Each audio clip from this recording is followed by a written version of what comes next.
Lula, usted y su partido son de izquierda, ¿no? Pero el gobierno que viene no lo será. Lula llegó al poder en alianza con partidos de izquierda, pero también de centro y de centro-derecha. De hecho, su vicepresidente electo, Geraldo Alckmin, lideró durante años la oposición al PT desde el PSDB. Fue rival directo de Lula en las elecciones del año 2006. Bueno, pero además Lula para la segunda vuelta agregó otros acuerdos con dirigentes y partidos, por citar un caso, del llamado Centrão. Entonces, ¿cómo caracteriza ideológicamente al gobierno que se está armando en función de todas estas alianzas y acuerdos? Sí. Nosotros hicimos un frente amplísimo ya en la primera vuelta, ¿no? Como vos dijiste, con las izquierdas, no solo el PT, el PSOL, el PCdoB, otros partidos de izquierda en Brasil, todos, con partidos de centro y hasta con sectores del centro-derecha que tenían un compromiso histórico firme con la democracia, ¿no? Nuestro criterio no fue ideológico, no hicimos una alianza ideológica, hicimos una alianza democrática para derrotar Bolsonaro y recuperar la plena democracia en Brasil. Ese fue nuestro objetivo. El gobierno tendrá que ser así también, ¿no? No fue solo para ganar, fue también para gobernar. Y la diferencia pequeña de votos revela que hay necesidad de mantener esa unión de fuerzas democráticas, incluso para gobernar. Del punto de vista parlamentar, el Brasil tiene más de 30 partidos y la mayoría son partidos que los cientistas políticos clasifican como pragmáticos o fisiológicos, que no tienen una identidad y que siempre negocian con el gobierno de turno, como se dice, ¿no? Sí, ese es el caso de los partidos del Centrão, ¿no? De algunos partidos del Centrão, ¿no? Las izquierdas crecieron electoralmente. El PT consiguió elegir más deputados nacionales y senadores que antes. No ganamos en São Paulo para gobernador, mas ganamos en Bahía, que es el cuarto más poblado estado brasileño, ganamos en otros estados importantes. El PT salió bien, como partido individual, muy bien de las elecciones. Los otros partidos de izquierda también. La izquierda creció un poco con su participación en el Parlamento. Mas ya en la primera victoria de Lula, en 2003, la izquierda no tenía mayoría. Tenía 130 deputados en un total de 513. Era, digamos, 25% del total del Parlamento. Ahora es más o menos lo mismo. El sistema electoral brasileño es el contrario del sistema electoral uruguayo, ¿no? Que tiene una clareza mayor de partidos. A veces hay diferencias internas en los partidos, sectores diferentes dentro de los partidos. El Brasil no, tiene muchísimos. Es fácil crear un partido político y presentarse a las elecciones, un sistema quizás que imposible de gobernar. Entonces, para todos los presidentes de la historia democrática de Brasil, tenían que sumar fuerzas con partidos de otras orientaciones para construir una base estable en el Parlamento.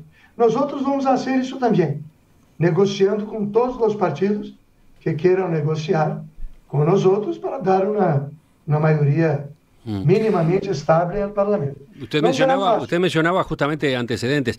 Ese desafío que ya tuvo Lula en sus primeros gobiernos y que también tuvo Dilma Rousseff después, implicó inconvenientes, ¿no? En el caso de Lula, la negociación con parlamentarios de otras colectividades llevó a que terminara estallando el caso del Mensalão, ¿no? Un caso de corrupción que complicó mucho a esa administración y al PT, etcétera.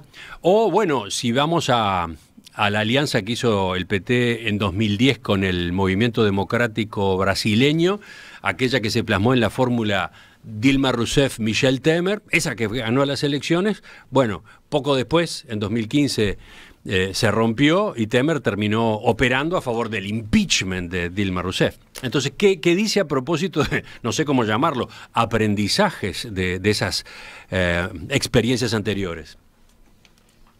Sí, es un reto tremendo, mas es un reto del sistema democrático brasileño. Antes de Lula, quando Fernando Henrique Cardoso era presidente do Brasil, ele também tuvo o mesmo reto. Foi obrigado a negociar com o PMDB, etc. Sofreu acusações que depois muitas se revelaram sem realidade, sem consistência, não? Muitas acusações que o PT sofreu naquela ocasião, agora a opinião pública brasileira já considera que não foram verdadeiras, foram fruto do conflito político, etc.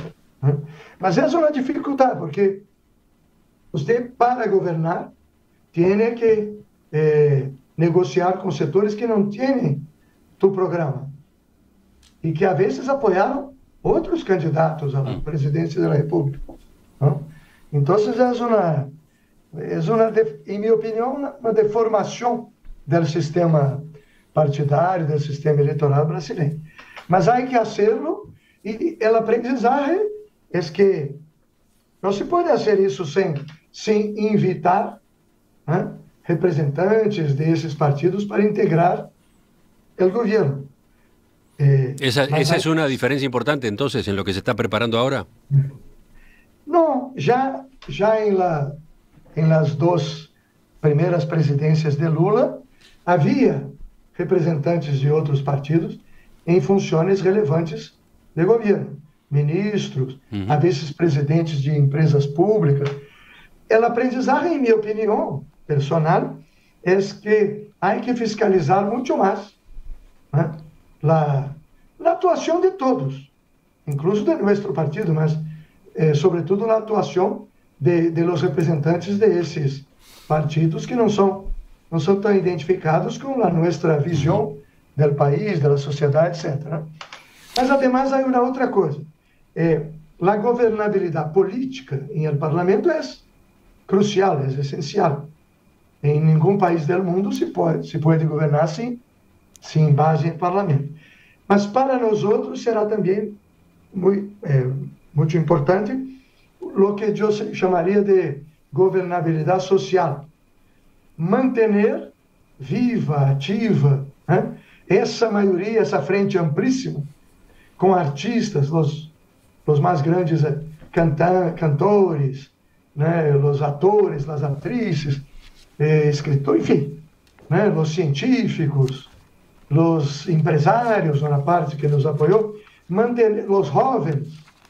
Lula teve uma votação decisiva dos jovens, muitos estavam afastados da política.